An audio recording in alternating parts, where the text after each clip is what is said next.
In our diversity, we find strength. In our differences, there can be unity. Building tomorrow together.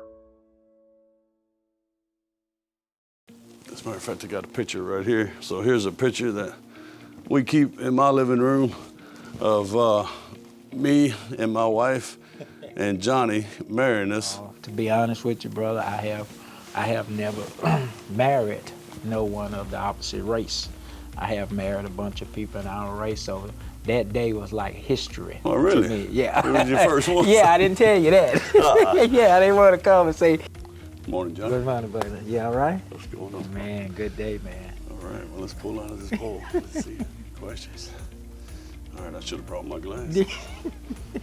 Not as young as we were when we met, huh? Yeah. All right, describe your relationship with one another. We met at work. We were both employed at RoyOMartin pretty much the same time.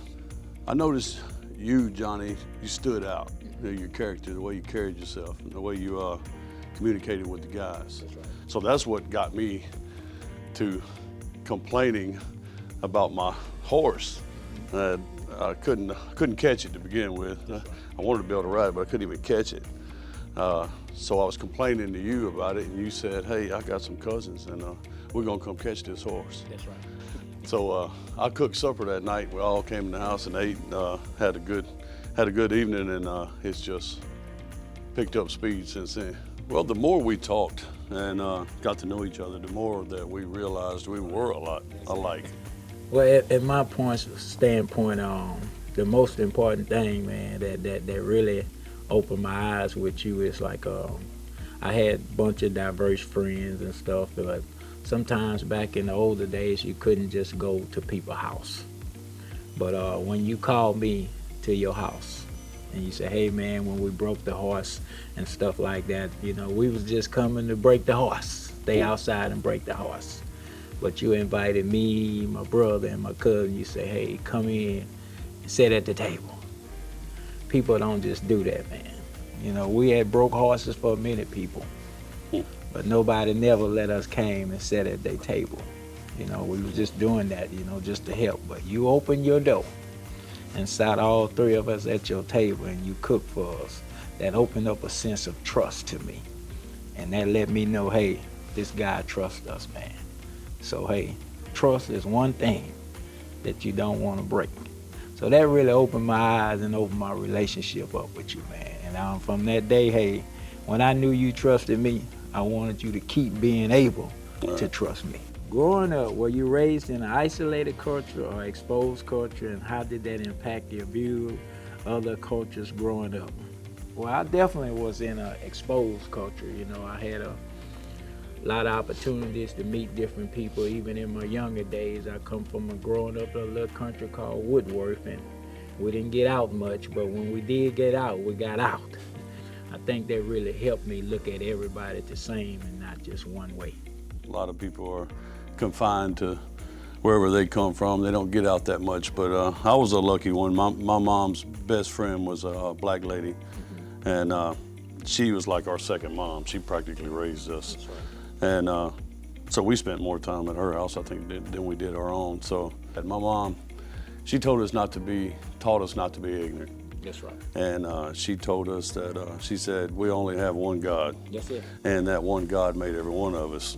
And she asked me, she said, "Do you think he loves one race more than the other?" And it's like, well, no, ma'am. It's like, well, there you go. And so what better example to go off of than that? Can you share a memorable moment that highlights your unity despite difference? Some great moments that we have had, especially at the job, is when we come to a situation where we didn't know what to do.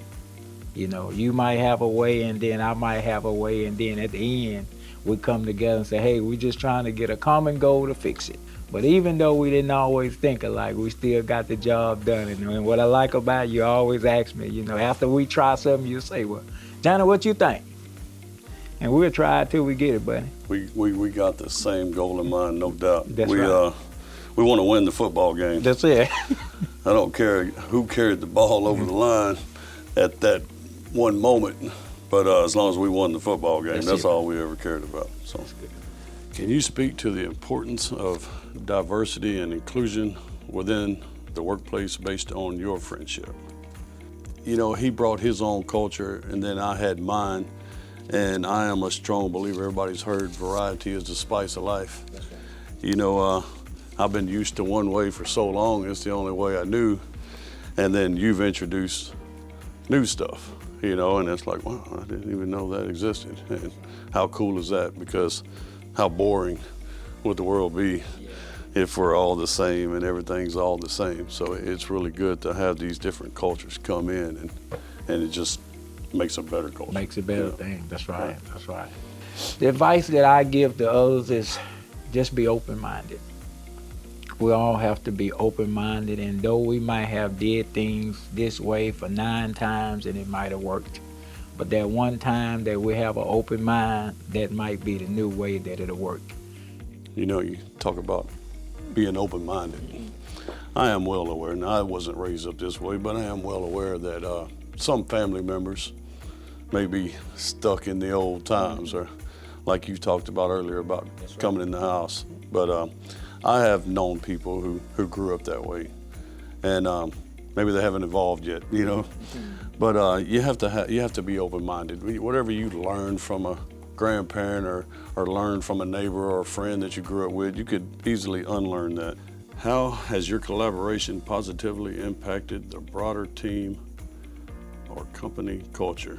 And let's just say we got a new hire, or it's somebody that's been working there for some time or whatnot, and they see James, the bearded tattoo guy, talking with Mr. Johnny Johnson, the preacher man, and they see us meet, and they're watching us, and you know they may not hear what we're saying, but they're watching our body language, and they're seeing us, you know, and then we pat each other on the back and walk off. You know, I think that leaves an impression, and they go, hey, check that out. Them from afar, don't even know what we were talking about, but they said, hey, them two just met, agreed on something, had a little friendly gesture with each other and walked away, and then he may want to do the same thing. I think that leaves an impression on other people. Oh, yeah. You know, when they see that.